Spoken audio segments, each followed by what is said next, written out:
I want to read books I'd never read. I want to hang around people that I'd never hang around. I want to know what they know. I want to have discussions about things I'd never talked about. I wanted to feed my brain something that my brain didn't know, so that my brain can tell my body to do something it never done. So then when my brain feeds my body and my body feeds my life, then I begin to have an experience that I'd never had before. It wasn't rocket science. People want to make success rocket science. Success is not rocket science. You go and find the thing that you don't know, learn the thing you don't know, and do the thing you haven't been doing, and get the life you say you want. But you have to understand that most people don't invite in unfamiliar, because people are more committed to a familiar discomfort than they are to an unfamiliar new possibility. The key words are familiar and unfamiliar. See, we want to have a new experience while having some of the same behaviors because they're familiar to us. People are still at jobs that aren't even comfortable. They're just familiar. I became comfortable living in the discomfort of the unknown. Need motivation? Watch Top 10 with Believe Nation. Hey, it's Evan Carmichael, and I make these videos because in my first business, I quit on my business partner. I struggled to keep going. I was making $300 a month and felt like a complete failure. And the thing that saved me, that pulled me up, was studying the stories of famous entrepreneurs. I got the motivation from them. I also got the strategies of what to do next so that I can go off and achieve my dreams.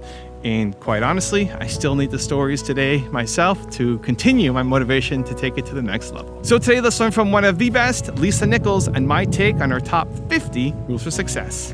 Enjoy. Is to, instead of making big macro goals, those big bodacious goals, make some micro goals, smaller goals. I don't make an annual goal. I make quarterly goals. I make monthly goals. And each quarter and each month, the goal that I hit, I stop and celebrate myself. Now, I celebrate myself by making me something really good and inviting one person over or 3 people over and say, I'm celebrating myself for small micro wins. Taking myself out for a nice night, something to eat, or just sharing with a friend. Celebrating yourself along the journey is also not keeping your wins a secret. I used to keep my victories a secret. I would get an award, or I would close a deal, or I would get a new contract, or I would whatever. And no one knew because I didn't want to brag. Well, what if I know I'm not a bragger? Like, what if you know you're not a bragger? Can you not be someone who brags, but is someone who wants to celebrate yourself along the journey? We're all like little 3-year-old kids. What gets celebrated gets repeated. And if you want to repeat successful behaviors, then you got to celebrate them, because what's celebrated gets repeated. So the first thing I said was, I'm done with this level of misery. So I didn't run toward anything first. The first thing I did was try to get as far away from chaos and scarcity and lack and procrastination and procrastinating people and making excuses, making being a single mom an excuse, or being black an excuse, or being born in LA an excuse. Not to say those things don't impede or have an impact on our ability to move forward. But I didn't want to make any one of them my crutch as to why I stayed in my hellhole. I don't know about anyone else, but my place, I didn't know where I was going, but I knew where I was leaving. Over my career, and I've been in business over 20 years now, people from all around the world, students at every level, whether they are newly into launching their business or they've been in business themselves for 10, 15 years, ask the question, how do I overcome fear? I'm about to disrupt you completely, because I am not going to give you a strategy to overcome fear. Because if I even attempt to give you a strategy, and I know we're always looking at stuff, reading things, how to overcome fears. There are probably 10 steps to overcoming fear somewhere out there. They weren't written by me, and I could never write it. Because I don't think you wait to overcome fear to live the life of your dreams, or the one that you deserve, or to blow your own mind. I personally, and I'm teaching you from my life lessons, from what I've studied, what I've applied, what I've implemented, what I've fallen from, what I've soared from, what I've gotten up from. And I don't think you focus on learning how to overcome fear, though there are things that helps to mitigate your fear. Information mitigates fear. Training and developing your skill set mitigates fear. I teach speaking. I love teaching people how to speak powerfully. Not to speak to be great, but to speak to be unforgettable. Whether you're a speaker or whether you're a manager, whether you're in retails or in network marketing, whatever it is, when you open your mouth, you want to be unforgettable. And people always say, Lisa, how do I overcome the fear of speaking? I say, let's not focus on the fear of speaking, because energy grows where energy goes. So let's not focus on overcoming fear. Let's focus on building a muscle that naturally dissolves fear. And that muscle is the muscle of information, the muscle of education, and the muscle of skill set. So if you know more and then you develop the skill set, you won't be as afraid to do that thing that you're talking about. But the other side to that, now I'm going to disrupt you a bit. So the first part, not so disruptive. That means go get it more information, give fear what fear needs to reduce itself, meaning information, skill set. But this other part that I'm going to tell you, this might be disruptive. How about you not try to mitigate, resolve, or get past or overcome, whatever you want to call it? How about you not try to do that with fear? How about you allow the fear to sit with you? You just commit to keep moving, even with the fear. So many times in my life and in my career, I was afraid. The difference between me and most is that I still move forward with the fear. Fear does not have a past to stop you. Fear does not have a past to stop you. First of all, let me just tell you this.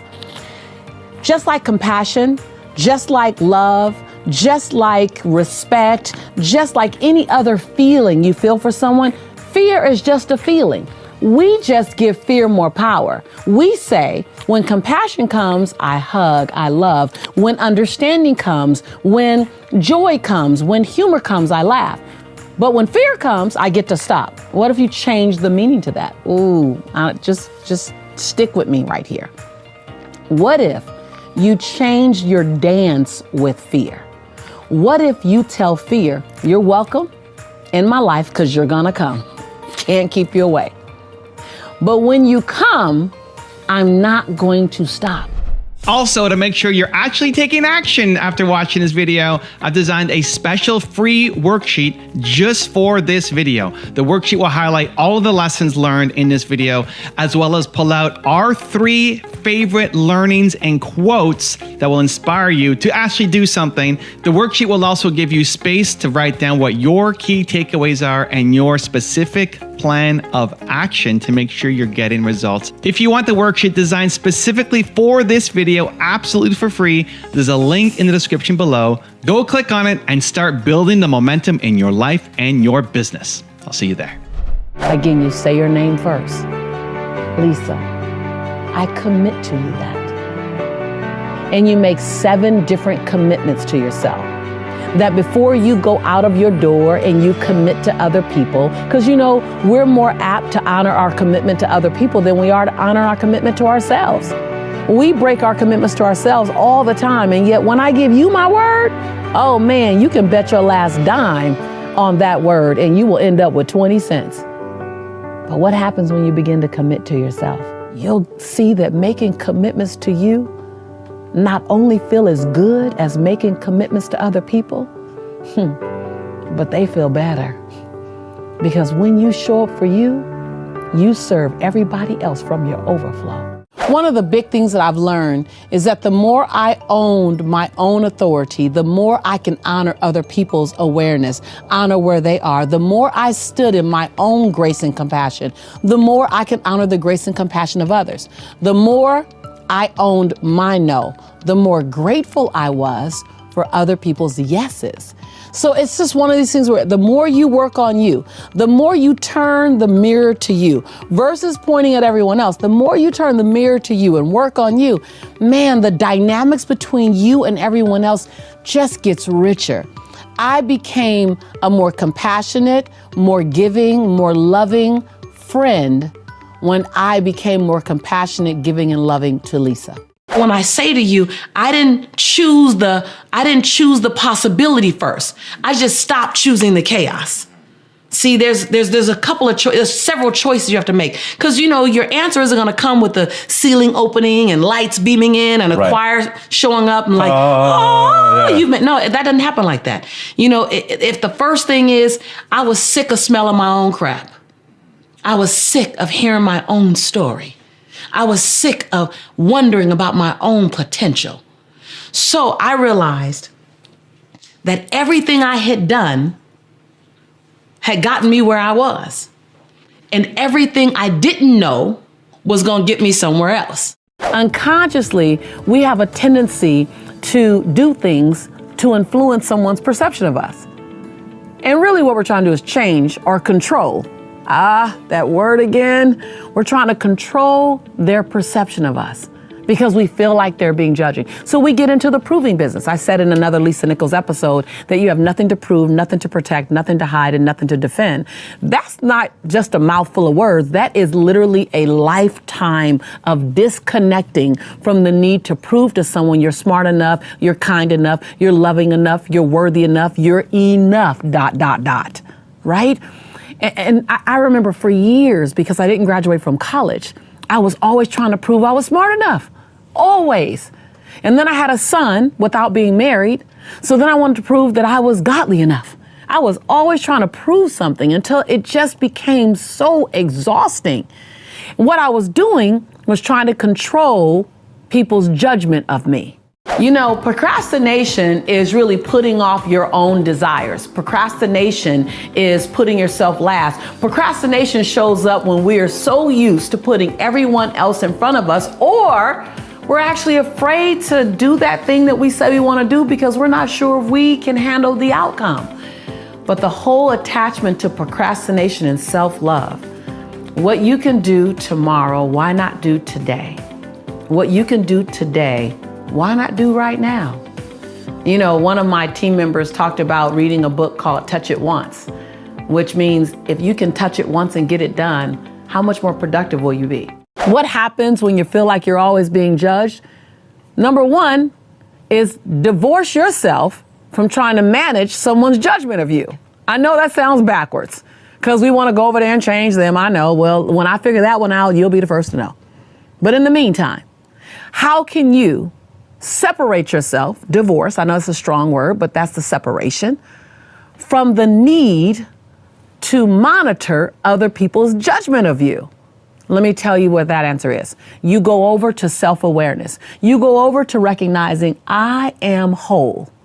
I am smart enough. I am wise enough. I am kind enough, not from a bragging way, not from a self-righteous way, from the most humble way possible.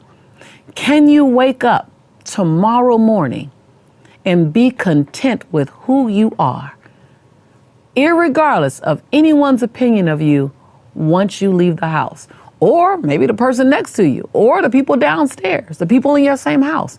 Can you wake up tomorrow standing and living in the statement and the knowing, I am enough, and then leave everyone's opinion to them? My mistakes now are 7-figure mistakes.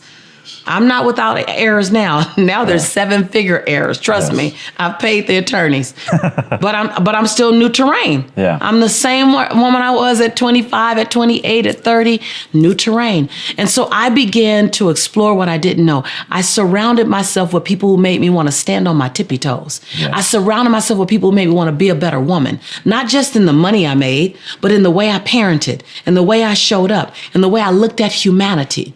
I began to be around people who respected the color of my skin and my culture. Don't forget it. Don't say we're all the same, because we're not. My journey isn't your journey because of the gender, the background, the origin, the religion. They're not the same. Right. So let's not act like we're all gray, because we're not. But can I dance in the dynamics of our diversity? See, I began to hang around people who allowed me to dance in the dynamic of our diversity, and began to find ways where we can both become better people because we sat together. I began to hang around old white men because and not every old white man, but older white men, because they seem to have had this conversation, this relationship to wealth and wealth management Yes. that I didn't have. And I didn't abandon my nationality, my culture. I want to go collect information so I can come back and open the door and keep the door open so we all can come through. Celebrate your wins.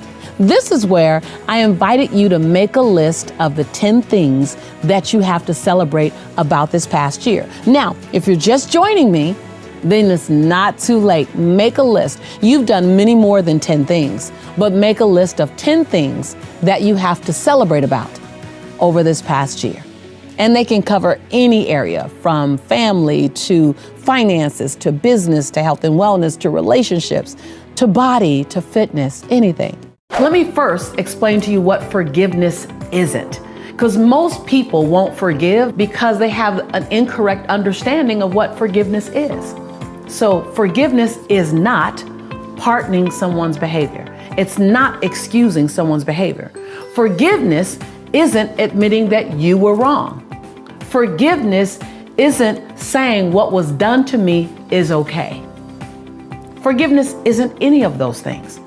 Forgiveness actually, if you really understand it, it has less to do with the other person and more to do with you and more to do with your future. Let's go back to the oil and water scenario. So forgiveness invites in love, invites in possibility, invites in prosperity, it invites in new thinking, it invites in creativity. So forgiveness is an expanding emotion. When you forgive, you're opened up for new things. Anger is a contracting emotion. It requires you to shut down, to avoid, to shut out, to stop talking. Everything in anger is about stopping and shutting down. Everything about forgiveness is about opening up without pardoning someone's behavior. I want to make sure I'm clear on that because most people attach forgiveness to, but you don't know what he did, but you don't know what she did. When you can detach, forgiveness is not about what they did.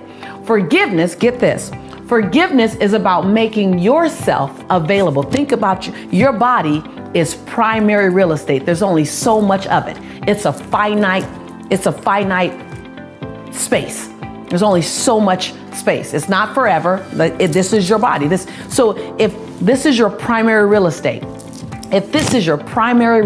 your heart, and you have anger occupying 20% of it, you can never experience 100% love. You can never experience 100% possibility. You haven't given yourself a chance at 100% of the things you want most because your primary real estate, your heart, your body, your mind is being occupied with a very intrusive, toxic emotion. Less and less about them. Nothing to do with them being right or their behavior being pardoned or the action.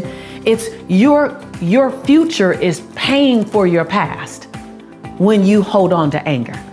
So when you get really connected to the cost of anger, then it's not about the what.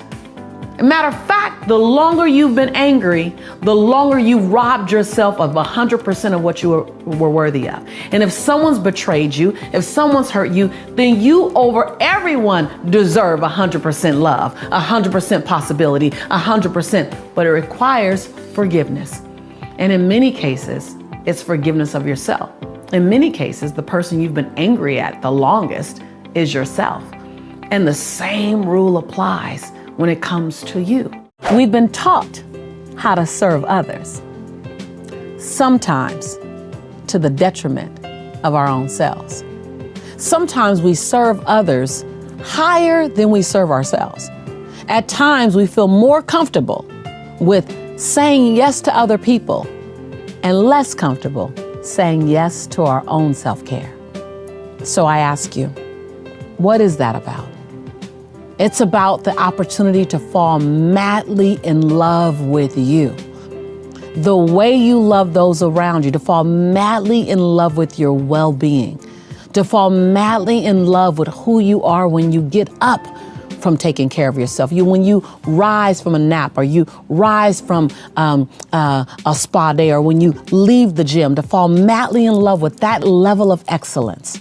And when you do, what you'll do is give to everyone else around you a better version of you.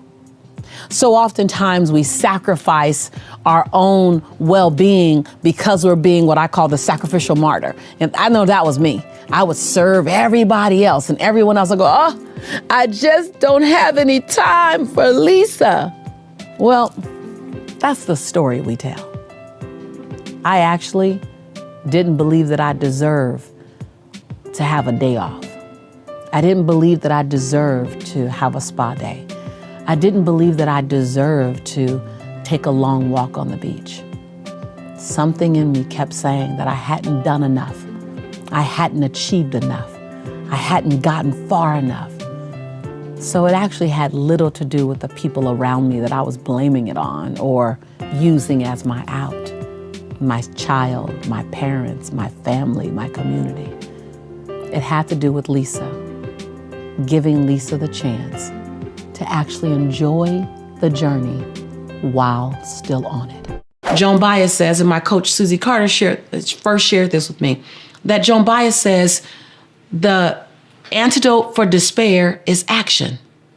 So I said, how can I be in action? I was always looking to be in action. What else can I do? What else can I do? What else can I do? And then I go learn. And what else can I do? So to me, there's a very short line between learning and doing. Yes. And if you haven't done anything what you learn, why are you getting more education? You haven't even applied what you, like I'm a hell of a coach now. It's like people who read a book and they don't go apply it. They just want to read the next book. Right. Hi. The book I read when I was in my deepest, darkest hour, Stephen Covey's 7 Habits of Highly Effective People, changed my life because I got into radical action behind it. I was like, oh, Stephen Covey talks about attending your own funeral, doing a visionary session where you attend your own funeral and there are 4 people to speak. What will those 4 people say about you? What kind of brother were you? What kind of friend were you? What kind of social change agent were you? What kind of neighbor were you? Man, when I did that exercise, I was like, oh, I'm a nice person, but I'm not getting they're not saying the things about me that I want to be said. Right, yes. I'm writing my eulogy right now, Amar. I'm writing my eulogy. I'm writing my legacy. I'm not just living for now. I'm living for the 40 years from now story being told about me. I'm living for my grandchildren's story about who great-great-great-grandma was. And when you live for a lifetime, not just your life cycle, but a lifetime, you live for the legacy. I'm writing my legacy now. You won't sweat the small stuff anymore. You won't get caught up in gossip. You won't get caught up in living inside worry. You might worry, but worry does not have permission to take up real estate in your body. Worry is chased by solution and strategy. Yes, by action, yeah. And I always tell people, listen, I'll have every emotion like everyone else. I'll have fear, I have doubt, I have judgment, but you cannot take up real estate in my body. There's no lease options to buy in my mind. Don't lease option buy in my mind and don't take up real estate. I got things to do. I got changes to make. And I'm not a super hero. I'm not. I'm an ordinary woman. I'm an ordinary woman who chooses every day to make one more extraordinary decision. Acknowledge your community. See, when you celebrate the people around you that bring you joy or that teach you some of the hardest lessons that you need to learn, the iron that sharpens the iron, the celebrators that celebrate you, those who hold the space for you and with you, pray for you, honor you, when you celebrate and lift them up, the whole tide rises. So I want you to find 6 people in your community, not out of obligation, but truly out of choice. They can be in your circle, in your family, in your business circle. And I want you to acknowledge them for the contribution that they bring to your life. What I love about acknowledgement is that when you acknowledge other people, it actually makes you happier. It's just this amazing gift of giving. And what I love is that most people would rather get an acknowledgement from you than a physical gift. That means they don't necessarily need the perfume, they don't need the sweater, they don't need the new iPhone, whatever. They want you to look at them in their eyes and say, you bring value to my life. I honor you, I celebrate you, I appreciate you. Take time to have a personal moment with them where you're just seeing them. The number one reason why people feel sad and disconnected is because they say they don't feel seen.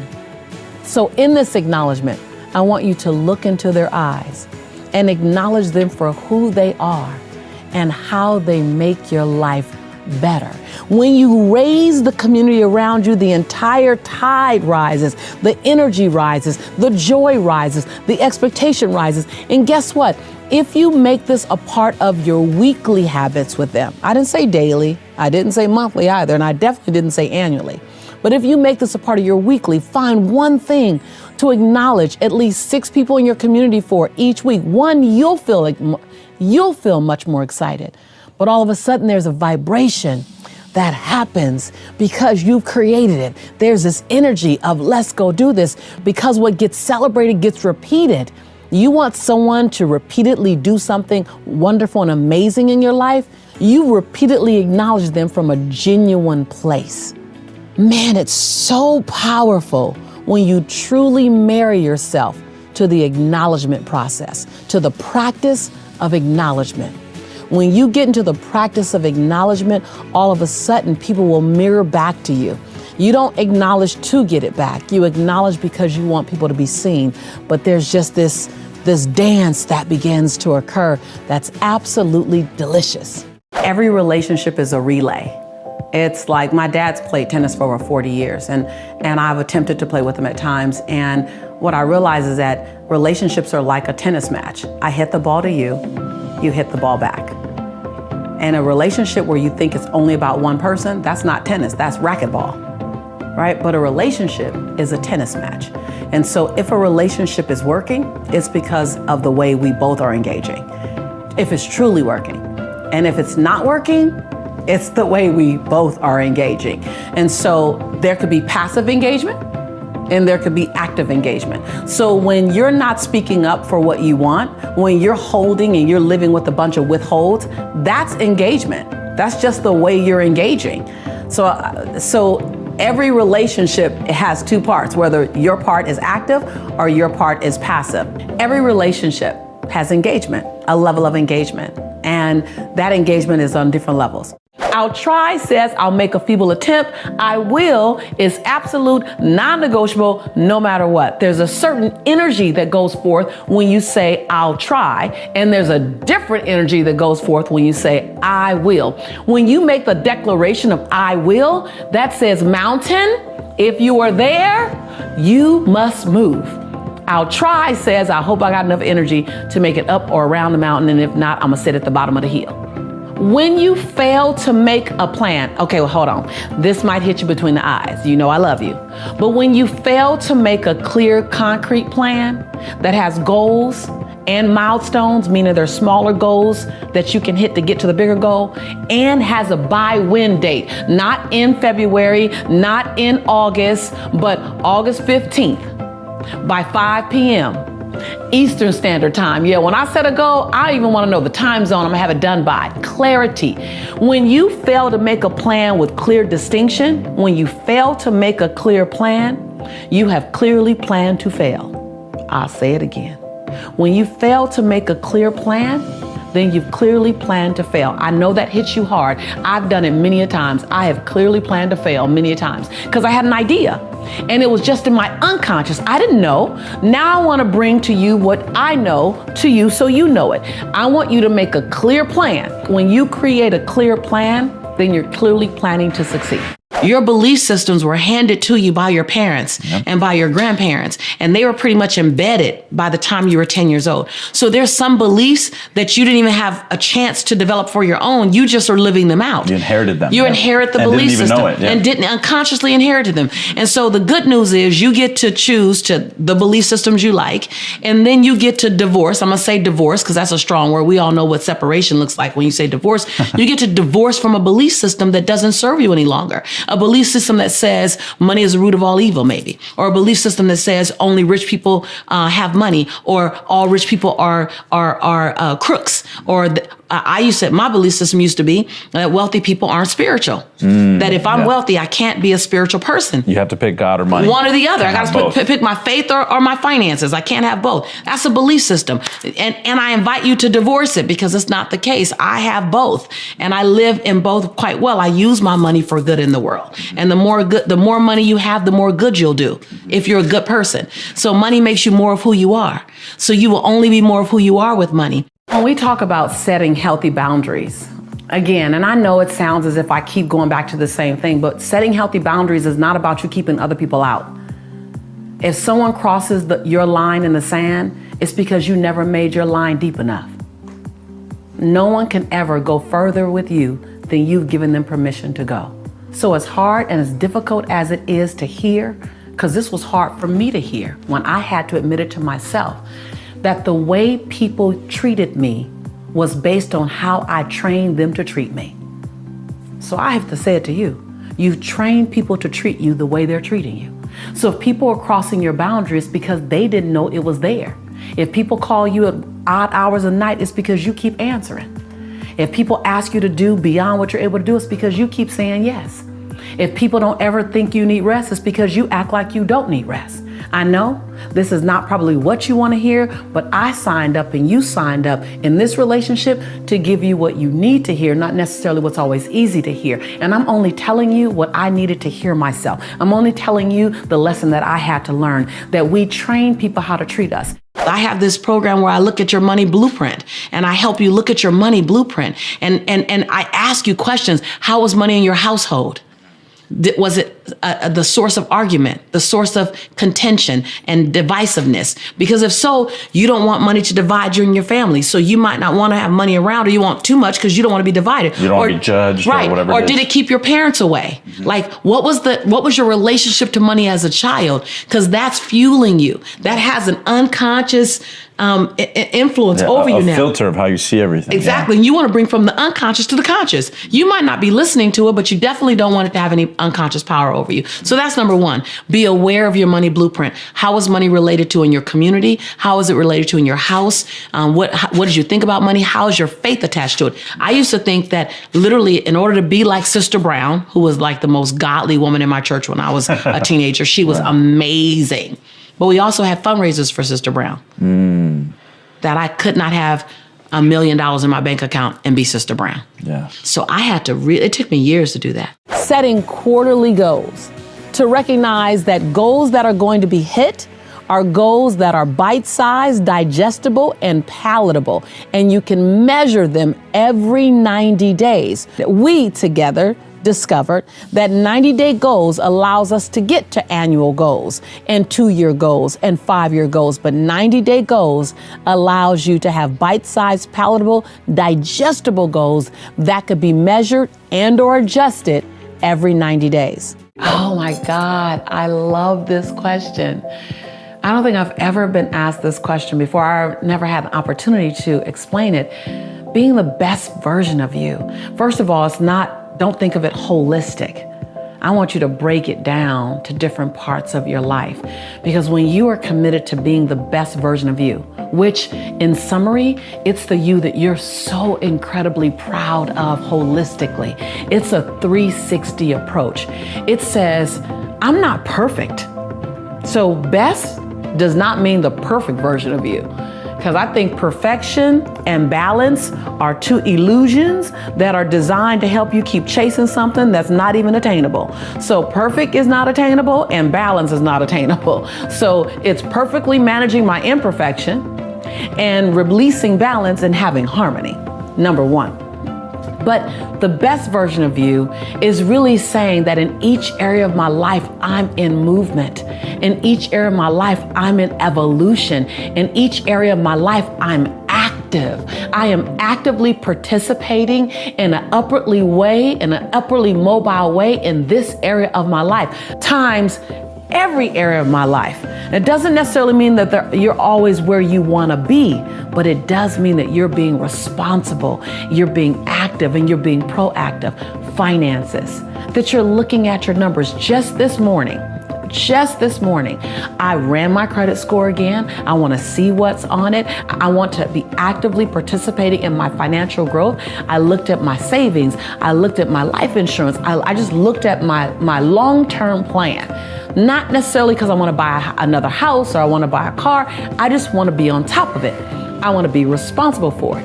And then health and wellness. Just yesterday, I was talking to Matt and going, Matt, it's time for us to do another health and wellness campaign. I don't necessarily want to do it.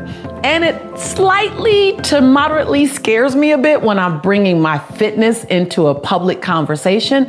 But I know the responsible me, the best version of Lisa, is saying, hold me accountable. Hold me accountable to my fitness goals. Hold me accountable to my total wellness goals. And then last week, I was just sitting with someone saying, you know what? I need to go down the list of all the checkups that I've had. I need to make sure I'm not missing anything. Relationships. I just said to a girlfriend yesterday, hold me accountable. Hold me accountable to not running. I realize that I run well and I run smoothly. I run like a gazelle sometimes when it comes to relationships. It doesn't even look like I'm running because I'm so busy. So I asked someone who knows me, who knows the love that I want, who knows my sexy excuses. I need you to hold me accountable. When I say this, I want you to question it. And so while there's so much growth in every area of my life, I'm being the best version that I know to be because I'm active in every single area. I'm not saying I'm being the best or I am the best. Please don't get me wrong with that. I'm just saying to be the best version of myself. So when you look at being the best version of yourself, look at each part of your life and go, what am I actively doing? Where you feel like I'm in the game in this area. I'm not resigned and I'm not praying for it to go right. Or I'm not in resignation and in complaint about it. I'm not a victim to that relationship. I'm not a victim to my finances. I'm not a victim to the relationships in my family. I'm an active part of creating what's occurring. And it can always get better, but I'm an active part. That's being the best version of you. And waking up each morning and saying, I like me today. I got many things I can work on, but I like me today. Before you ever go out on Facebook or any other social media platform to check to see if anyone else like you, your job is to like you first. And every other like is bonus. That's stepping into the best version of you. Setting long-term goals that make your knees knock a little bit and make your teeth chatter a little bit. Those goals that you don't know exactly how you're going to get it done, but it's something that you want to get done. It stretches you, but it doesn't stress you. Your goals are supposed to stretch you, not stress you. Those things, that combination. And when you live in that capacity and you focus and you operate in that one, that's when you're living and being the best version of you. I'm only telling you the lesson that I had to learn, that we train people how to treat us. In 2007, when I was on the Oprah show, it was the thing that came up and out of me. And she was like, yes, it was that thing that said, we train people how to treat us. Like they're looking at what we're saying yes to and what we're co-signing on. And if we're the yes woman or the yes man all the time, then one, our yes isn't as valuable because everyone automatically expects it because we give it away all the time. And two, they're going to keep asking because they know they're going to get yes. And if you're a producer and deliverer, you're the one I'm going to come to all the time because you're a producer and deliverer. You're going to get the job done, even to the detriment of your own joy. Even to the detriment of your own happiness. But again, you train people how to treat you. But the good news about training someone is that they can be retrained. Did you consciously sit down and say, I want to manifest inspiring millions of people, making millions of dollars? Was it a conscious thing? Were there moments where you sat there when you weren't living in that reality, where you said, you know what, I'm going to decide, I'm going to figure it out. I might not know how, I might not know where or what, but I'm going to commit to it and make it a reality. I mean, talk to me at the core of your experience. Right. So I love how you say make millions of dollars. I said I want to inspire people and I want to be able to pay my bills. That was initially. That was a big dream. I want to run out a month before I run out of money. Big. I want to have enough. That like you can't think about having abundance until you literally give yourself permission to have enough. Yeah, get past scarcity. So I want to have enough to dream. And so my first, I think I have a ministry mindset. My first, I just want to help people. I want to help people who, and I want to be rewarded for my efforts, right? And then once I got past that, I said, okay, I want more. I want to generate millions. I want to serve millions, inspire millions, and generate millions. I think I deserve all of that. But that had to do with my self-worth. Right. I had to feel worthy to touch millions. And I had to feel worthy to touch millions. I had to feel worthy of both. And so that was personal development, which is why I live and I stay in personal development. I teach personal development. I teach wealth development, I teach business development, and I teach personal development. I love because that. you have to have both. Practice active, yes, I'm gonna say it again, underline, circle active, practice active self-care. That's where you identified what rejuvenates you and made plans to make time for self-care during the busy season.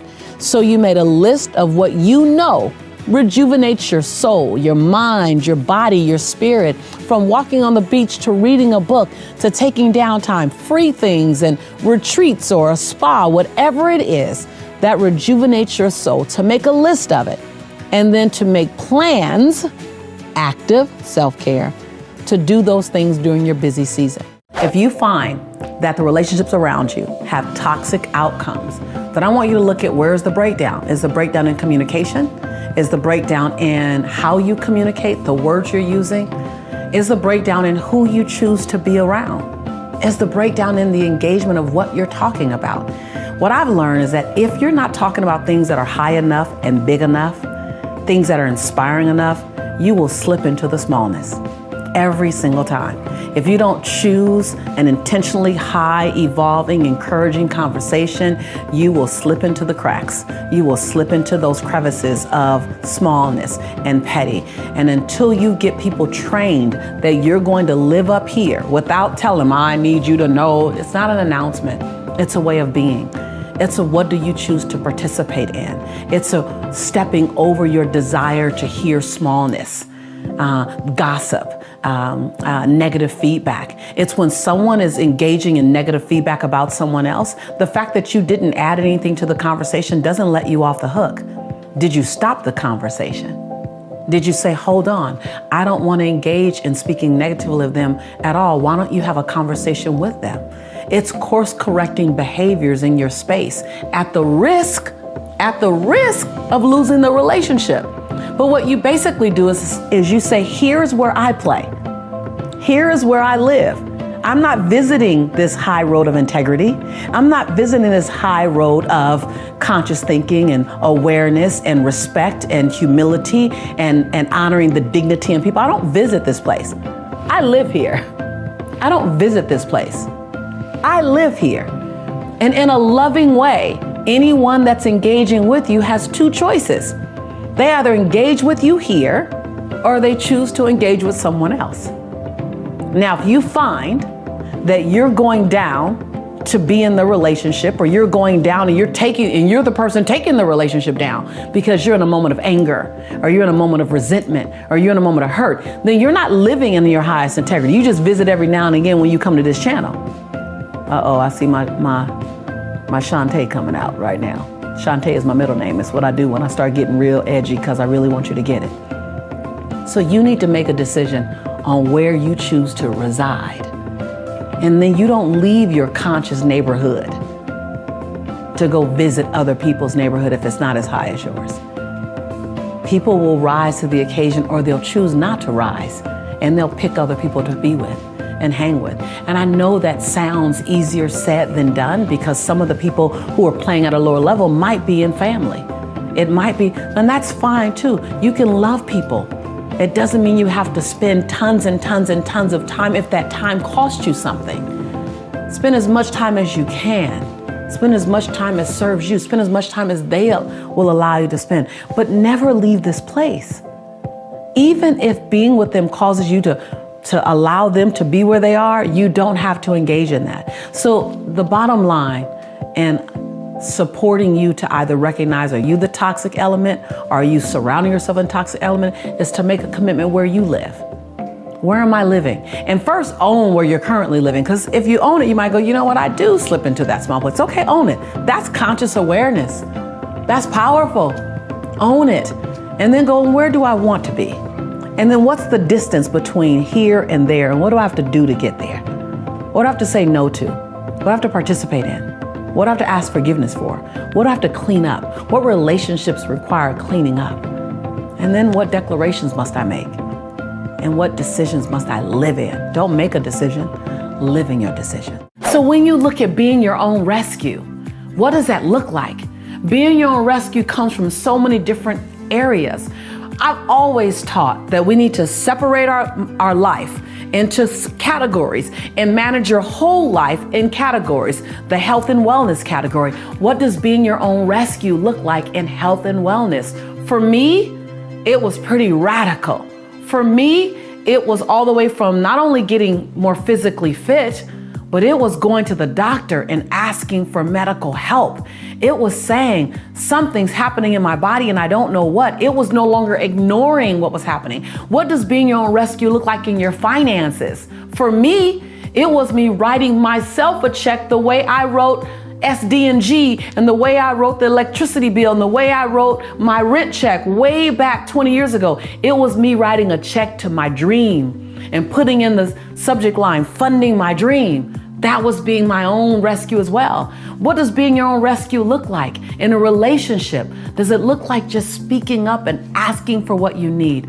Or does it look like telling someone, I love you more often? Or thank you more often? Or please accept my apology for not showing up for you. What does being your own rescue look like in the different categories?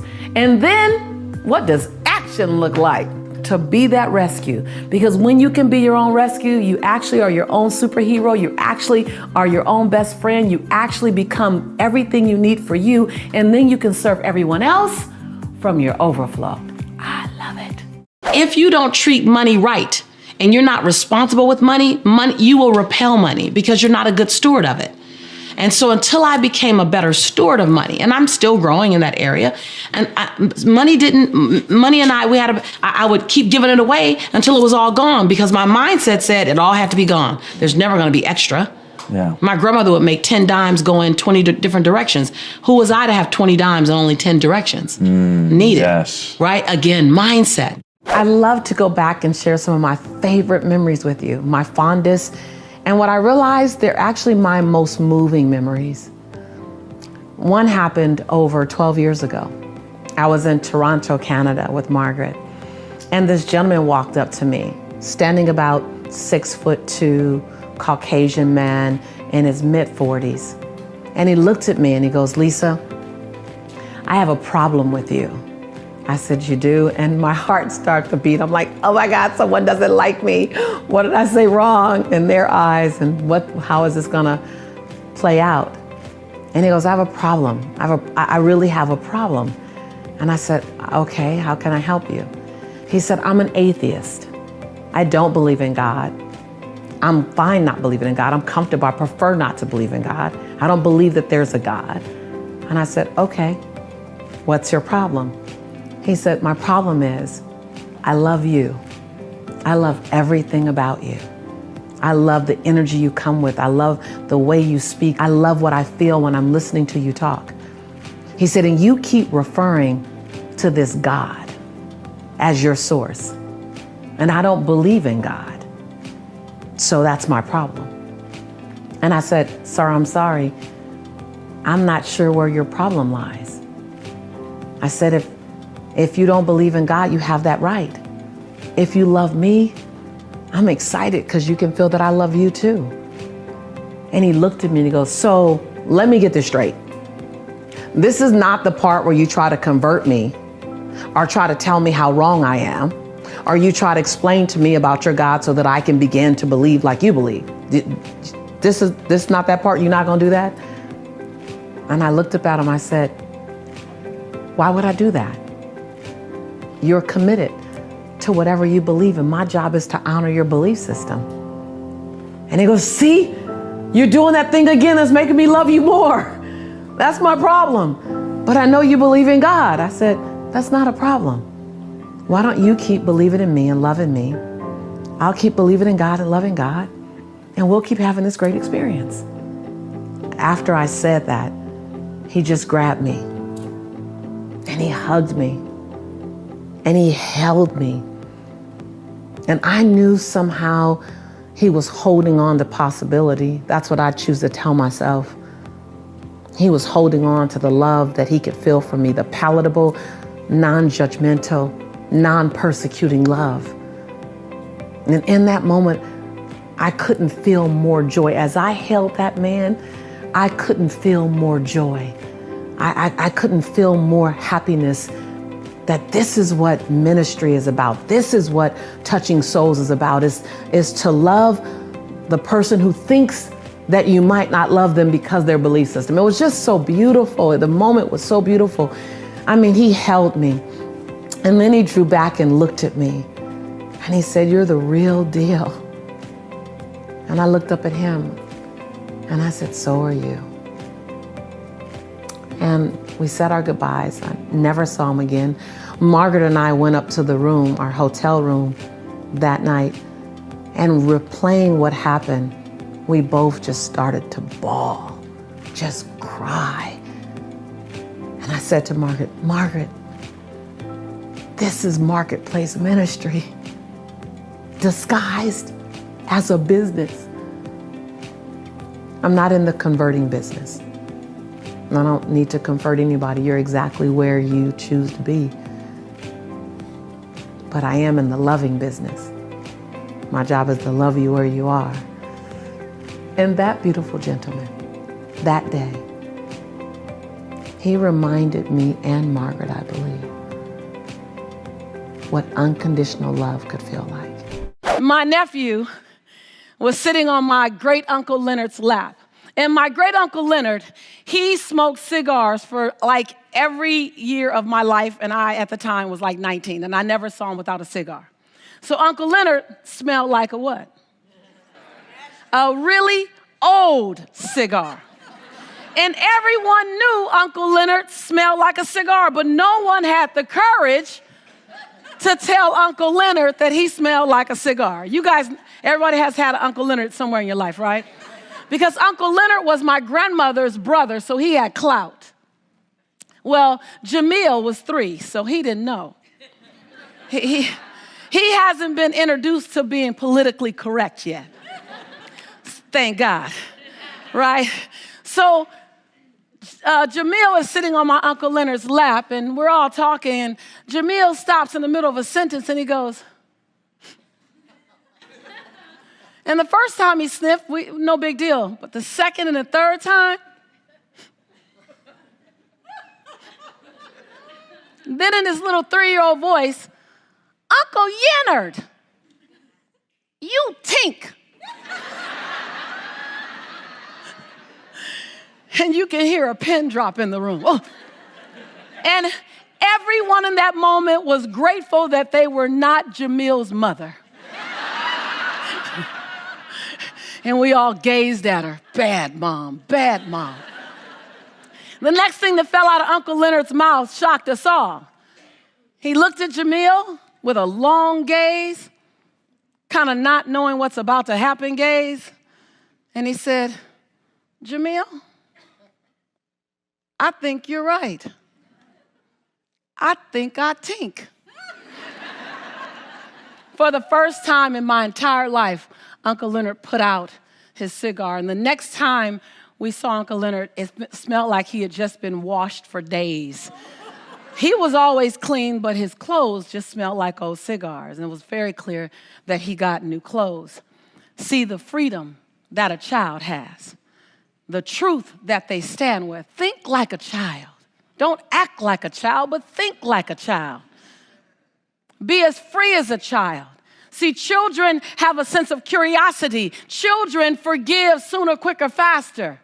And if you want something new to come out of your voice, you have to put something new in you in terms of a commitment. My son, I would watch the way he would forgive me. And he did something wrong one day, and I had to reprimand him, and I immediately felt guilty. And I'm in my office. He's like 4 years old, and I'm on my computer, and I'm crying because I'm single mother guilt, entrepreneur. And I'm like, and he comes around the corner and he goes, Mommy, and I just reprimanded him. He's on a timeout and all this stuff, and I'm upset, I'm crying, he's okay. And he comes around the corner and he says, Mommy? I was like, yes. Do you want to lay down with me? Yes. And he goes and he lays out this little skinny arm, and I put my big old head on that arm. There's something that happens when we allow ourselves to sit inside freedom, sit inside transparency, sit inside what I like to call carefrontation. That means I might push up against you a little bit. I might make you mildly to moderately to significantly uncomfortable in any form of mediocrity. But it's out of the spirit of love. You want to inspire people with your voice, from your child to your sibling, to your significant other, to your community, to the world, to this room. Be willing to love me enough to tell me your truth. Then love me enough to tell me my truth. Then love me enough to just tell me the truth. And be willing to touch the edge of your own comfort zone. You show me yours, and I'll show you mine. You show me your heart, and I'll show you my love. You let me know that you're willing to be imperfect and still have a perfectly giving, serving, loving life, then you give me permission to let my imperfection out into the world too. See, you want to speak at another level? You got to be willing to love at another level, forgive at another level, show up at another level, speak up at another level, pray at another level. You have to be willing on every level to up-level who you be on a daily basis. When we talk about living our quest, I think that living my quest, really, if I look at it on a daily basis, it's finding my own voice. It's finding your voice. It's finding the song that only you can sing, off key or not. It's finding your rhythm. It's discovering what it feels like to walk in your shoes today. It won't look like it looked 10 years ago. Living your quest is, what can I do with my life so that my life becomes infectious to someone else? Living my quest looks like, how do I make my fingerprint matter so big that it lives beyond my transition day? Living your quest is, how can I forgive the perceivingly unforgivable so I can love the absolute lovable? Living your quest is, how do I give myself 1,000 second chances, and every time I get to 999, press reset? Yeah. Living my quest is not some ambiguous, untouchable experience. Living my quest means going back and healing the little girl in me so that the woman can be free. It's going back and embracing the little boy in you so that the man can show up and give himself permission to cry when necessary. Living your quest is not something that you can't touch. It's not something that requires a stage or lights or cameras. Living your quest is being complete and content with who you are in the dark of the night, so who you are in the middle of the day is all right. Living your quest is as simple as it is complex. Living your quest is about giving yourself permission, say permission, on a daily basis to become the next best version of yourself. Living your quest is not holding yourself hostage to old decisions, not holding yourself hostage to shame, blame, guilt, regret, and anger. Living your quest is about recognizing that every day I can be reborn to my possibility. The Oprah team had heard some of my backstory. And they said, can we send a camera crew, much like this wonderful camera crew? Yes. Not nearly as good looking. And can we send a camera crew to capture your story? And so I shared my story. And I mean, I dumped. And I shared the ugly. And right after the interview, I regretted it. because I didn't think I could be the secret teacher, the expert, and have that kind of ugly out there in the world. I didn't know. I didn't know that the world would love me for what I've come through. I thought that they would consider me an imposter in the secret.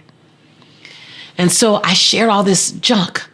2 weeks later, I'm on my way to Oprah to do the actual recording, and I know I know the video. So the night before, I'm packing and I'm crying. I'm like, oh, it's over tomorrow. It's all over. I'm gonna go embarrass myself on Oprah. It's the fastest career up and down anyone's ever seen. Lisa Nichols will be the secret. Yes. Right. So, I'm just sad. I'm scared, and I call a friend of mine at 4:15 in the morning because I stayed up all night. Of course, yeah. How are you gonna sleep before that? Yeah, right. And I said, I know they don't know my junk and the video, and it's over. And he said, look, can I pray for you, Lisa? And I was like, sure. My friend says, God, thank you for using your imperfect child to help your imperfect children. I went to Oprah the next day, and as the chatter kept going in my head, leading up to the moment when they play this video, I'm like, it's okay. I'm enough. I'm enough with all my mess. I'm enough. I'm enough. And the chatter kept, nope, they're going to find out. They're going to find out your son's father is in jail. They're going to find out. And I thought, no, they're not going to find out, because I'm going to tell them. Because there's power in transparency. There's power in authenticity. There's power in truth. That I'm going to speak life into someone else, because they're going to see who I am because of that, in spite of that, with that. And so then the after show came. So after the regular Oprah show, the after show. And man, I cracked open on the after show. And within 72 hours, talk about the power of transparency and authenticity. Within 72 hours, I received 8,782 emails. And my email wasn't even Lisa Nichols. It wasn't even easy to find. And my website wasn't Lisa Nichols. Yeah. People searching for me. Whatever it took. Because of the truth. And so I had the imposter syndrome then. I've had it since then. People told me, oh my God, you're the answer. And I'm searching for my own answers. See, it's very difficult to speak phenomenally and to not be good. Come on, y'all from yesterday. Not be great, but to be what? Unfreaking forgettable. It's difficult to be unforgettable while you're still trying to look good. You can't do two things as chasing two rabbits. See, unforgettable has everything to do with serving at a level so high, so big, so massive that people feel like they have to change their lives because they crossed your path. Yes, yes. Yes, yes. Yes, yes. See, when you're willing to use your voice, first you have to recognize that you have one. You got to recognize that no matter your past, you were given a voice, and your voice was given not to keep to yourself. Your voice is not a secret, says the secret teacher. And you have to be willing to use every experience that's ever happened in your life, not as a fortress holding you from using your voice, but as the fuel on why you will use your voice. You got to be willing to not stand in your story, but stand on your story. Yes, yes.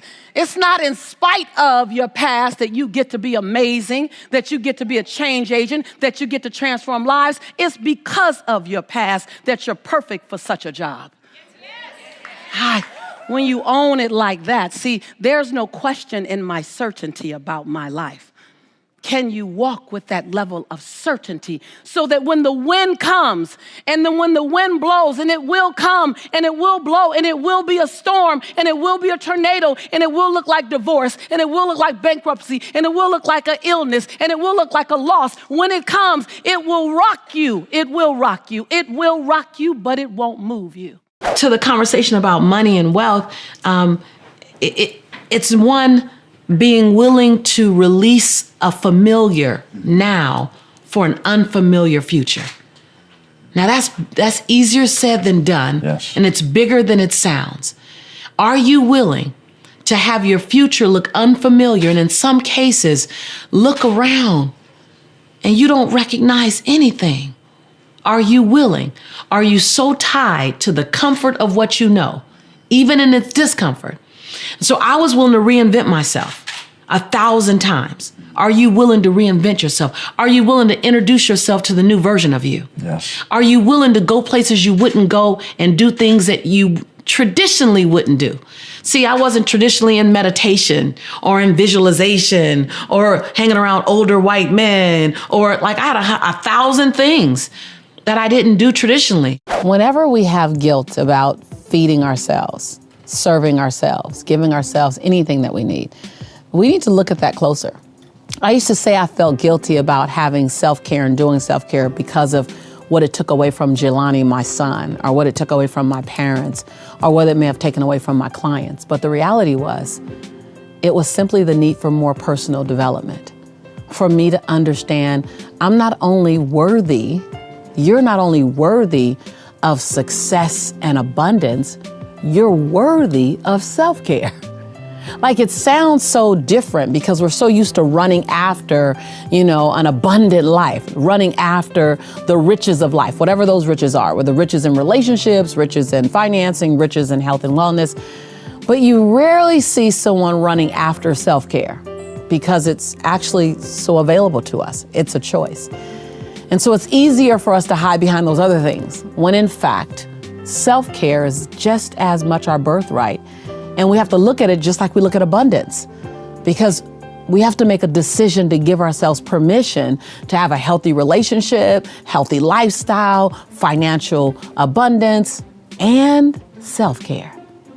That self-care is a demonstration of self-love. Self-care is a guilt-free act. Self-care is being responsible for your future. That you wouldn't dare get on a road trip that says it was 300 miles down the road. Look at your gas tank and see that you had 105 miles worth of gas in it. You would literally go and fill your tank up. Self-care is being responsible to your entire journey to go and fill your tank up. To set healthy boundaries, you can't just make an announcement. I've been looking at the Lisa Nichols show, and I know you won't say it like that, but things have got to change. No, don't announce it like that. Don't announce it with that, what I call that stank energy on it. Don't announce it with that negative, I'm done, you've been using me. No. Again, they simply have signed up for the game that you created, the relationship that you created, which was, I'm going to give, you can receive. You don't ever have to worry about crossing a boundary with me. So the first thing you need to do is to set the record straight by apologizing to the people that you've allowed to cross your boundaries. You have to say, I apologize. Just say it just like this. Just quote me. Just like this. You don't have to say, you quote me. It's your own words. You can modify it as need be. But you know what? I owe you an apology.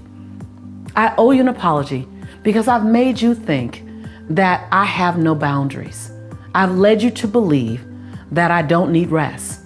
What I've done is I've overused my yes.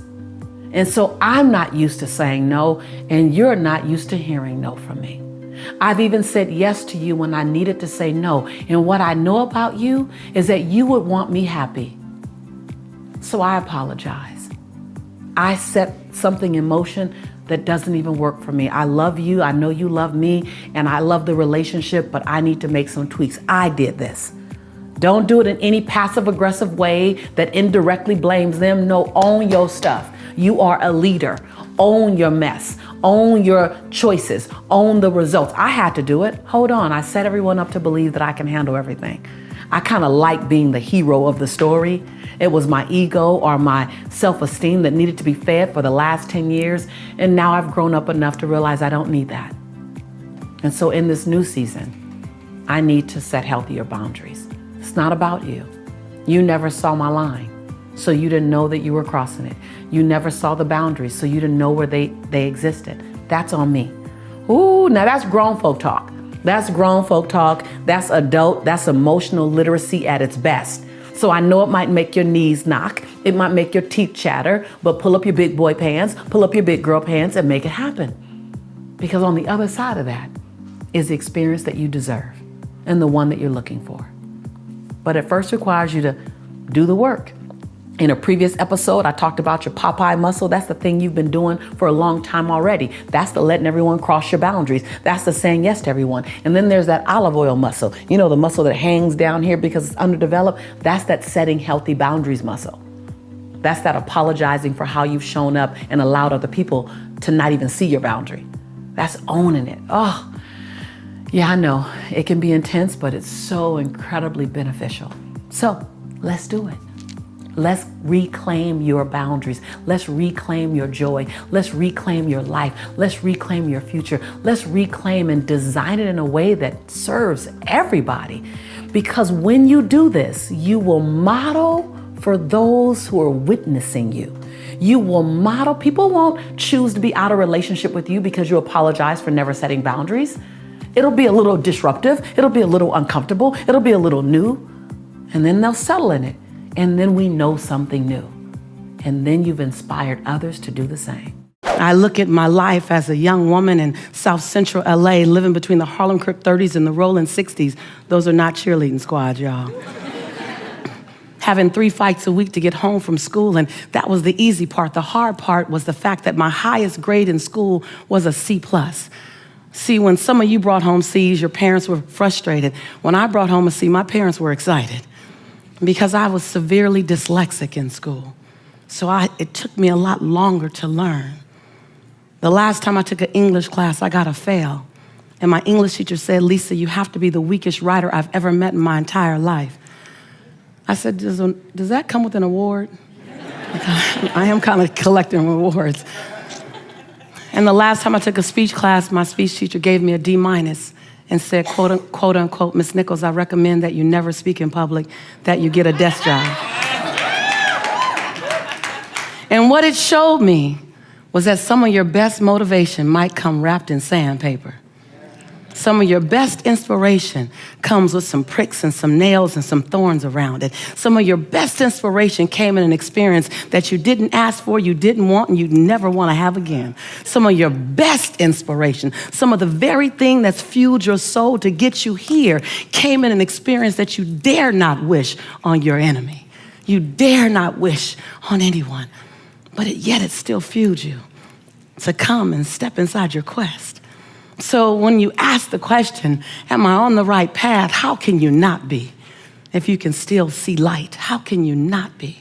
Also, on your way to wealth, you got to be willing to walk alone sometimes. Amen. You got to be willing. That's You for got to be sure. willing to walk alone sometimes because everyone doesn't fit on your journey at every part of your journey. And there's parts of your vision that no one else will get.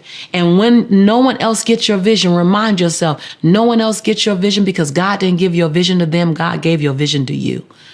And that's all you got to know. And it's your job to be the midwife, the birthing agent. It's your job to be the nursing station. It's your job to be the doctor, the delivery doctor, to bring that vision out so the world can see it. That's your job. No one has to see it or get it while it's here. It's your job to birth it. It's your job to give it arms. It's your job to give it oxygen. And it's your job to be patient enough to know that it won't happen overnight. Just like a child. When a baby is threatening to be born in 5 months, the doctor says, hold on, bed rest. The lungs aren't developed.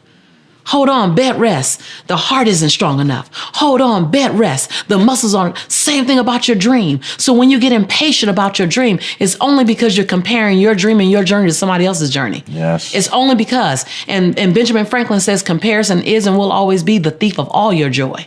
Wow. So don't look left. Don't look left. Don't look right. Just look straight ahead. People always say, Lisa, how'd you do it? I wasn't looking left and right. I wasn't keeping notes on what Tony was doing or what Jack was doing. I love them, but I'm busy. I'm busy building my dreams. I'll stop and have dinner with you. I'll stop and bump elbows with you, but I'm not going to compare my life, my joy, my success, and what's my divine right to yours.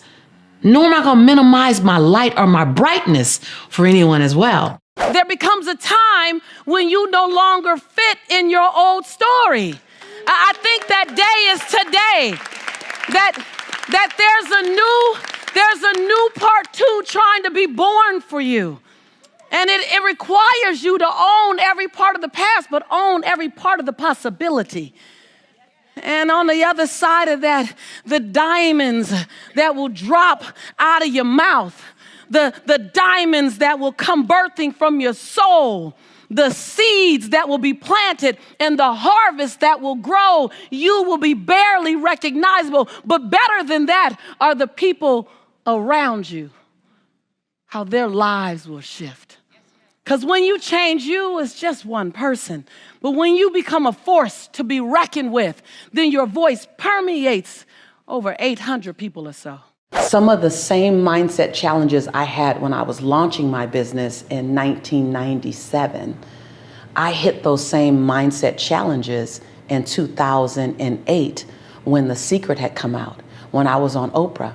Then I hit the same mindset challenges and needed the same mindset shifts in 2018 when my company was 5 times larger.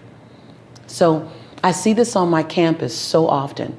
People often assume that they need to get another coach to speak more powerfully. Well, in some cases, that might be the case. They need to join another community. That might be the case in some cases. Or learn another skill set, a new skill set. Well, actually, sometimes it's a mindset shift. They need to make a needlepoint move in their thinking, working on their mindset. You can stay in the same community. You can have the same coach. You can do the same things, but with a different mindset, it produces a different outcome.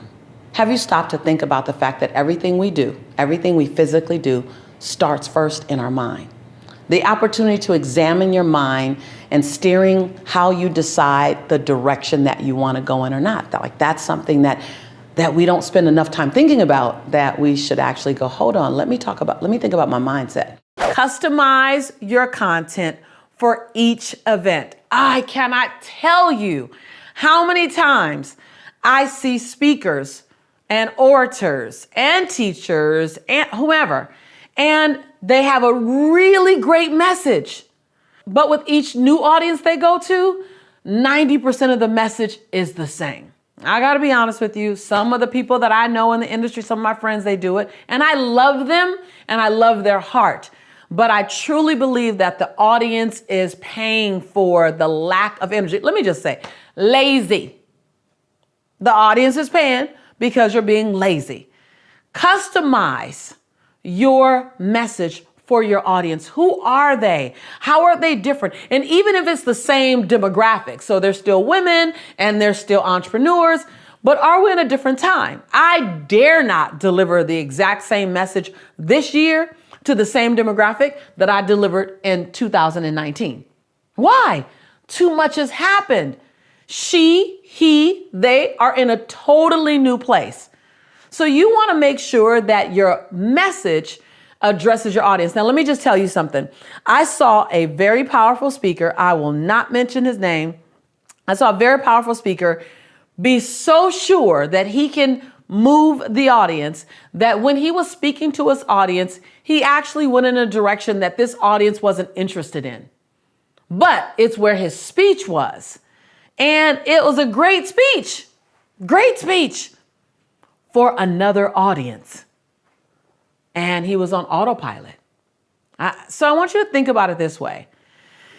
You don't talk to everyone in your life the same way. You know, if you were talking to a 3-year-old, you have a 3-year-old's conversation. If you were talking to a 15-year-old, you have a 15-year-old's conversation to relate to them. And if you were talking to a 55-year-old, or let's just look at me because that's where I happen to be right now in my life, you would speak to me differently.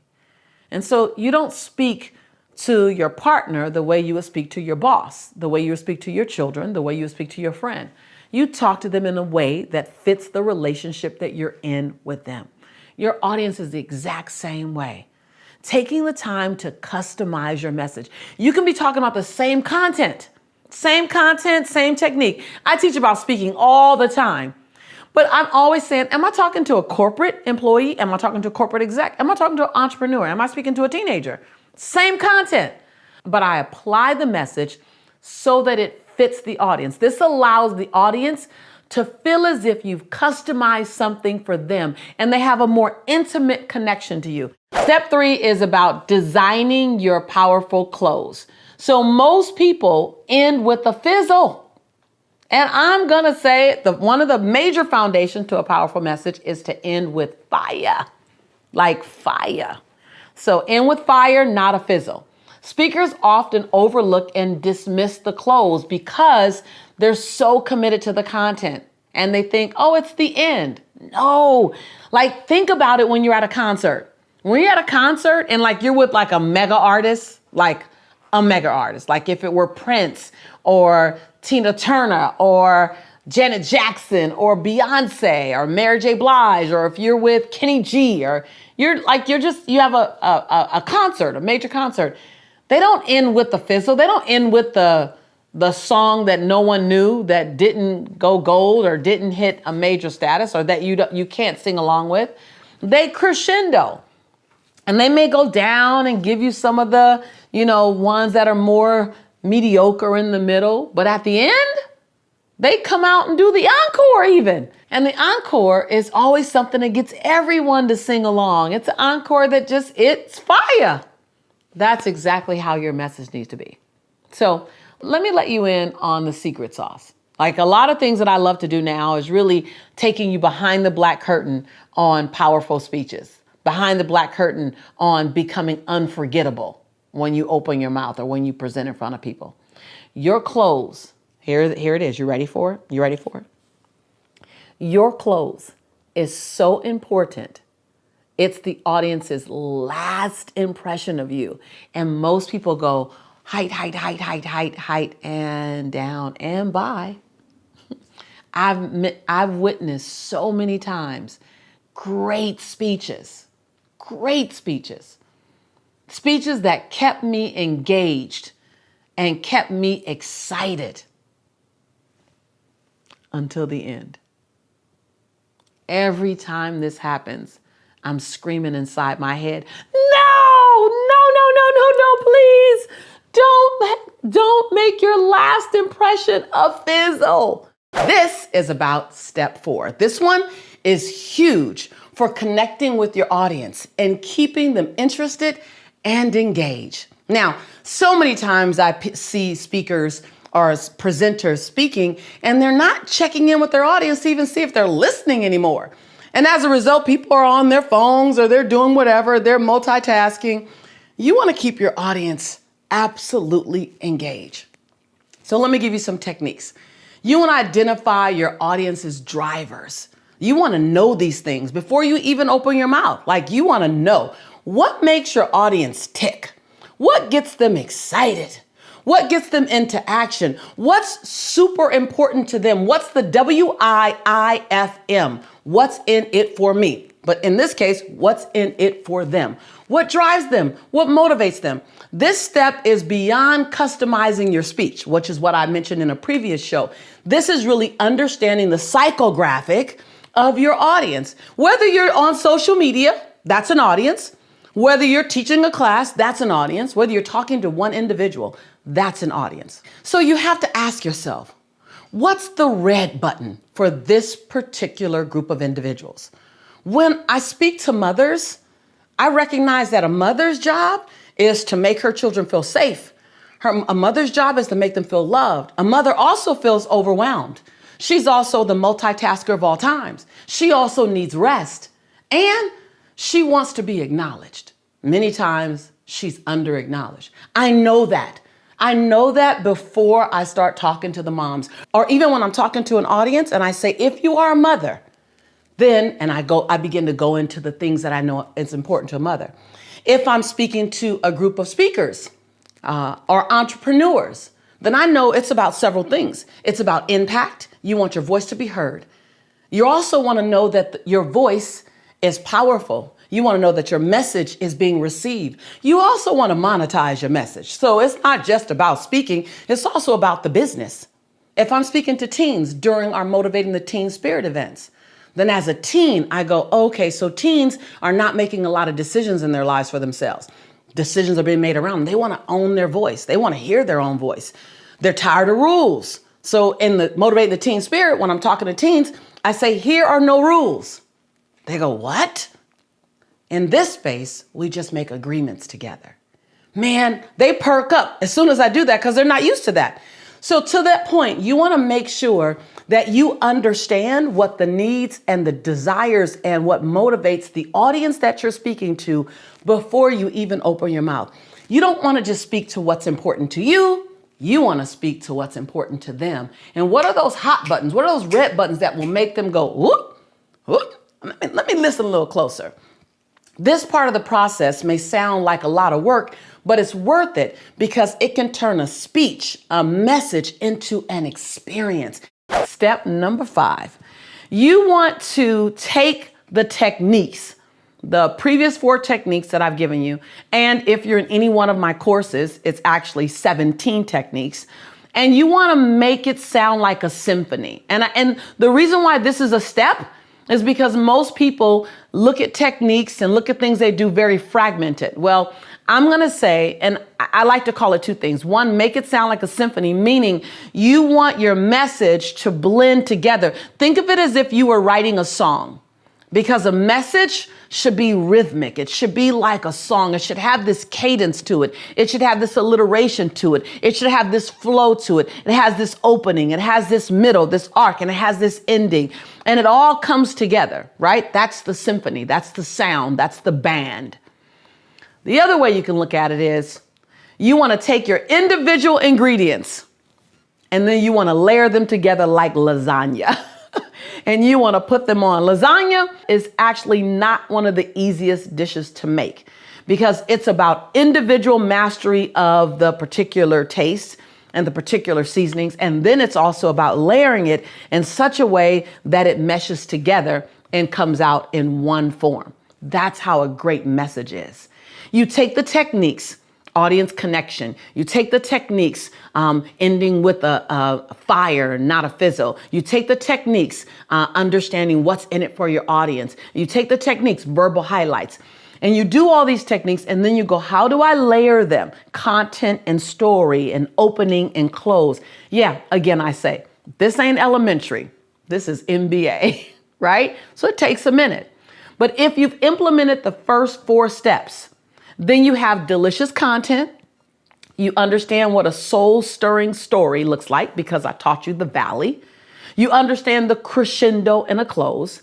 Now it's time for you as the conductor, or like my son Jelani, as the head chef, as he is a chef of all times.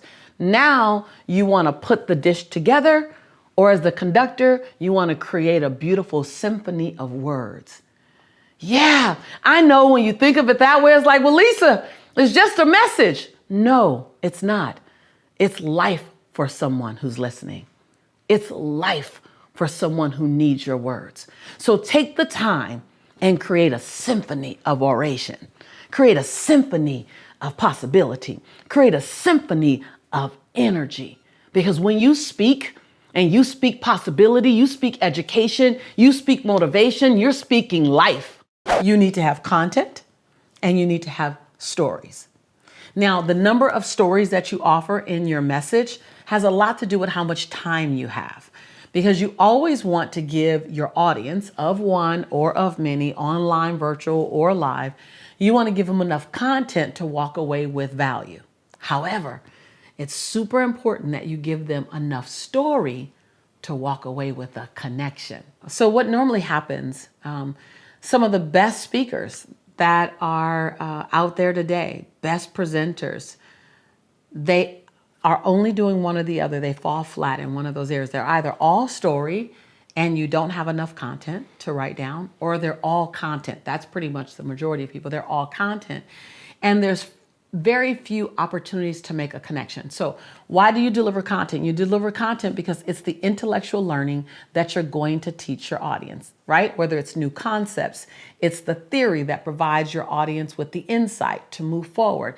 Content is the steps, the how-to. Content is where they choose to follow you as an expert, as a coach, as a leader, because you have insight on neuro-linguistic programming, behavior management, media, marketing. You got that content on personal perseverance and transformation.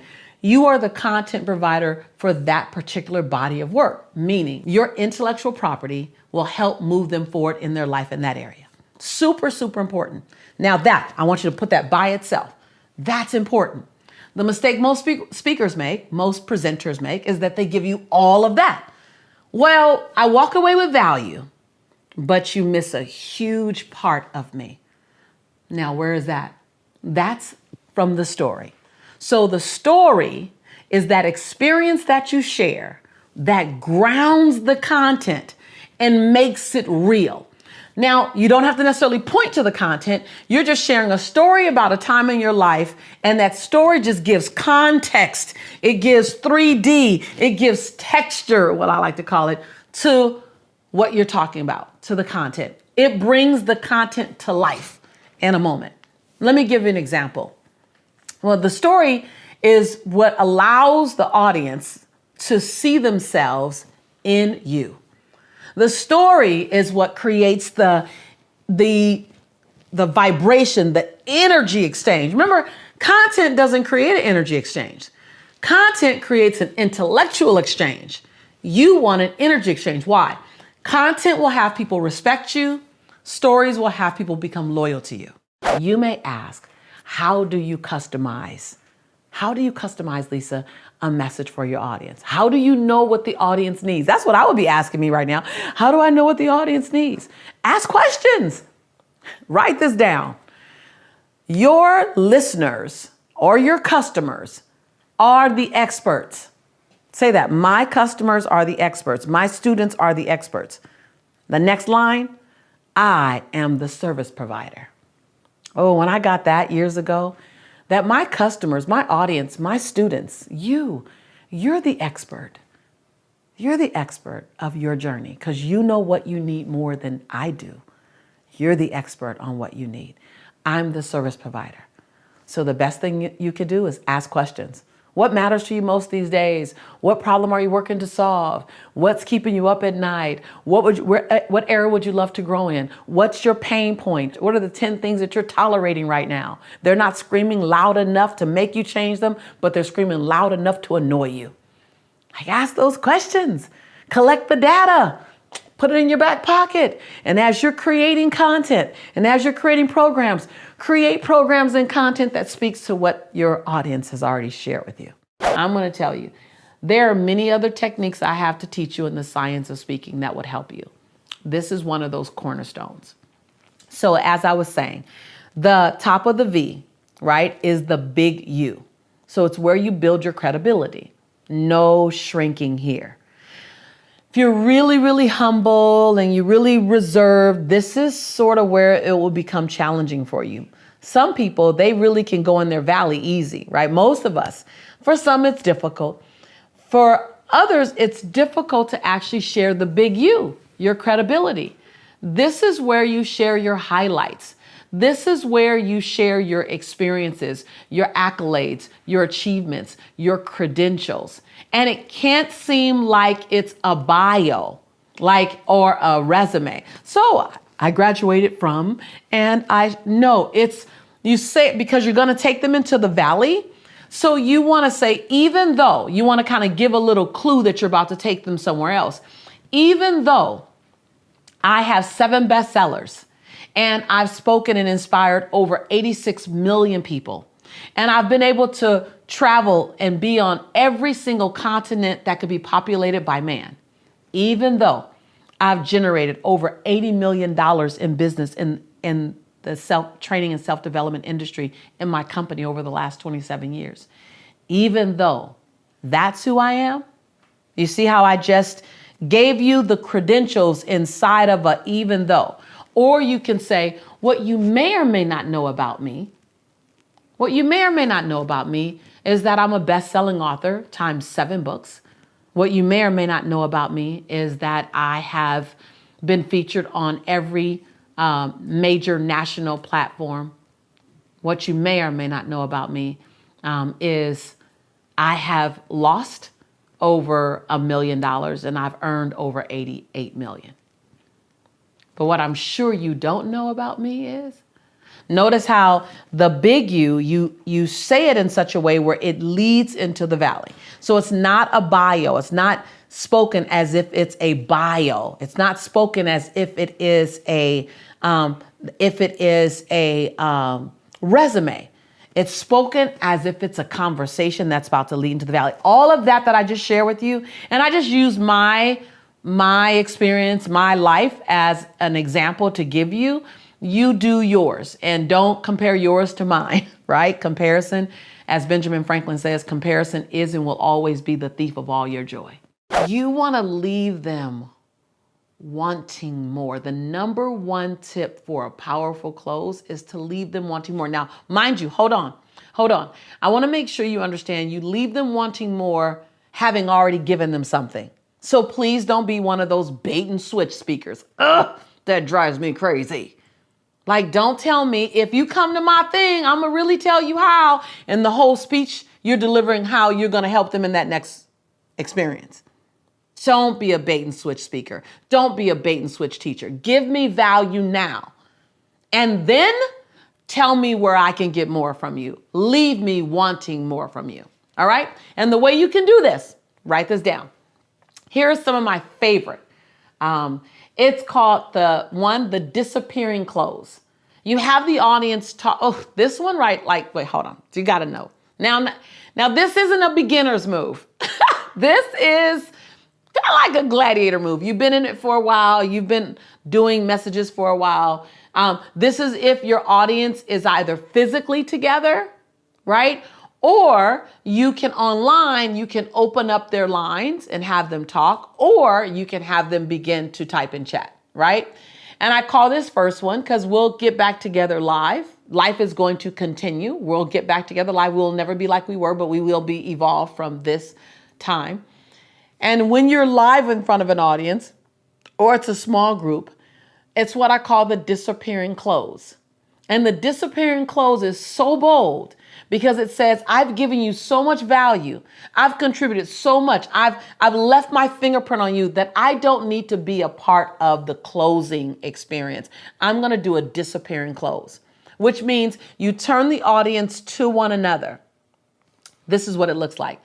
I want you to turn and find at least 3 people in the room, go up to them and say, I'm ready for the next best version of me. Are you? I'm ready for the next best version of me. Are you ready? Find 3 people and say that to them. Another disappearing close is I want you to go find a partner right now. Everyone go find a partner. Raise your hand if you need to have a partner.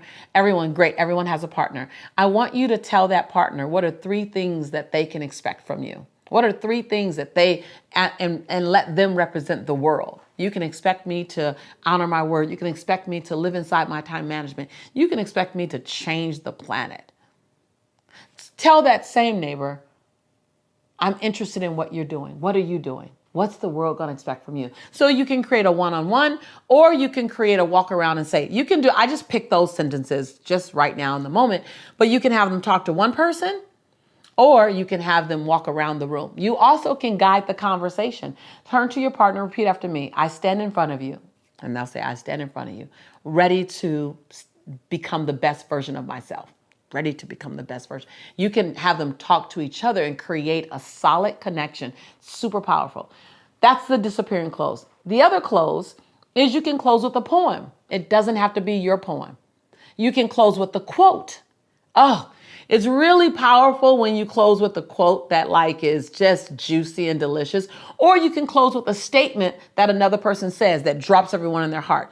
I used to always close with, my grandmother says that when you get to the end of your life and you're at the end of your journey and you're in your later years, that you're supposed to sit in your favorite rocking chair and share with everyone who will listen the stories of your life, which is what my grandma does right now. She says, but baby, when you're your age, and I would point to the audience, when you're your age, you're supposed to make sure that that story that you're going to share is going to be real good to tell. Go out and make a great story. I would always end with that. And people would always say, oh man, I love that when you said, I'm going to make my great story. Or I would end with, remember you guys, no one can do you like you can do you. Benjamin Franklin says, comparison is and will always be the thief of all your joy. Don't compare, just compliment. Compliment us with who you are. Go do you. So you can find a quote and you can end with a quote, or you can end with a call to action. And so I challenge each one of you. I challenge you to play big. I challenge you to speak up, stand up, show up, stay prayed up. I challenge you to step up in a way you've never stepped up before. And as you do, I'll be cheering you on. So you can end with a challenge like that. You also can end in a question. If I end in a question, it's like a rhetorical question. It's like a bunch of what ifs. So as I leave you with this. What if? What if you showed up like you've never showed up before? What if you danced as if no one was looking? What if you love as if your heart's never been broken? What if you sing as if you're always on key? What if you shine as if we all can handle your shine? I just got that question for you as I leave. What if? What if you gave us the best version of you? What if? The importance of a powerful close, I cannot tell you enough how it makes all the difference in the world. Like when you're anchoring your message, your close is a critical component. So remember, don't fizzle me. Leave me on fire. Why do we want to create a powerful message? Because every time you open your mouth, you want to create impact. Every time. Whether you're talking to your friends, your children, your family members, whether you're talking to an audience of 1 or an audience of 100 or 1,000 or 100,000, whether you're in a boardroom or whether you're walking on the beach, you want to create impact. Now, if you're a business owner or an entrepreneur, then this message is super important for you because it has everything to do with you attracting your ideal customer and keeping them. So I won't say that this is the final step because I created an outline for the science of impactful speaking, culminating my 27 years at the time that I shot this video, 27 years in the business and creating a multi-million-dollar platform. And I got to tell you, the first 10, 12 years of me creating this crazy, successful global business and brand, I didn't even know the techniques I was doing. It was my unconscious competence. And over a period of time, I thought, whoa, I keep creating this tsunami of new clients, tsunami of new business partners. What's happening? And I began to look at and study what were the techniques that I did on stage, on camera, in interviews that kept creating this tremendous wave of success. And then I began to shape it so that I can create techniques out of it. So it wouldn't just be my superpower, but it can become your superpower as well. Anger is an emotion that brings with it so much anxiety, stress. It's a shutdown emotion. It literally is a shutdown emotion. And it's an emotion that we never invite in. It's very intrusive. It intrudes and it causes us to be smaller than we want to be. It causes us to not stand in our glory and in our greatness. It causes us to be absent of love or absent of, peace of mind. Anger doesn't live with those things. It's like oil and water. Number 1, in relationships, live parked between fluid and flexible. That's where I park. Every day I pull up and I park between fluid and flexible because some days I have to expand to give the relationship more, and other days it requires me to contract so that I can hold the energy that I need for me. So relationships are designed to be a dynamic exchange. That's the baseline of a relationship. It's a dynamic exchange. Now, the reality is that some of us are givers and some of us are receivers.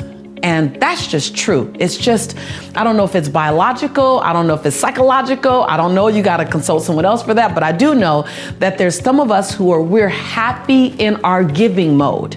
And it's actually a little awkward to receive. And then there's others, and we like to call them takers, but they're not takers. They're receivers. Because a receiver doesn't have to take. Because if a receiver gets with the giver, all you got to do is be present and available to receive. So I don't like to call it takers because then it makes it malicious for them. And that's not the case. Now, there are people who are users.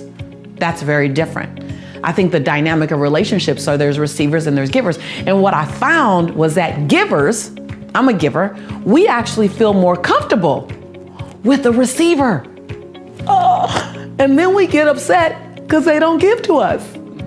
Like, cray cray. We actually seek out, and I say we seek out receivers. We love our givers in our space, but that almost pushes our buttons a bit, because then we have to learn how to receive when we're with another giver. When you ask the question, how do I overcome anger when I've been angry for so long? First, admit that you're tired of being angry. Because something is familiar doesn't mean you like it. And a lot of times we get resigned in a familiar emotion. Just because it's familiar doesn't mean it's the emotion of choice. It doesn't mean it's the familiar, doesn't mean favorite. It just means familiar. And so if you're willing to exchange your familiar emotion for an emotion of possibility, an emotion that you deserve, an emotion that you want more, then you will, separate from the person, you will redesign your relationship with anger in and of and by itself. Because you made it this far in a video, I want to celebrate you. Most people start and don't finish. Most people never actually follow through. Most people say they want something, but they don't ever do the work to actually get it. But you are different. You are special. Believe Nation, you made it here all the way to the end, and I love you. So as a special celebration, if you put a hashtag believe down in the comments below on this video, I will showcase you and celebrate you somewhere on the screen in a future video, because you are awesome. If you want another awesome video in our Black Excellence series, check out the video right there next to me. I think you'll enjoy it. Continue to believe, and I'll see you there.